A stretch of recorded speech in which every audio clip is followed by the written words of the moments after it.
Hello guys, আশা করি ভালো আছেন। তো আজকে যে স্পাইডারম্যান ঘুরি আবার উড়াতে আসছি এবং আজকে নাটা এবং সুতা কিনে নিয়ে আসছি। অনেক ছোটো ছাড়ছিলাম তো এখন নামাই ফেলছি। এই যে কাছ থেকে দেখেন ঘুড়িটা কেমন উঠতেছে।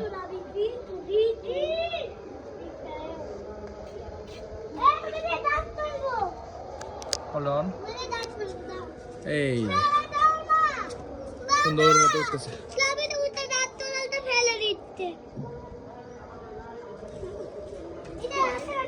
এই ঘুড়ি উঠতেছে, সুন্দর মতো উঠতেছে। নামাই নিয়ে আসতেছি ঘুড়িটাকে। মজা হচ্ছে ঘুড়িটা নিয়ে অবশ্যই, যে বাতাস পাচ্ছে, উঠতেছে সুন্দর। অনেক টান সুতা, এই যে সুতা সেই টান।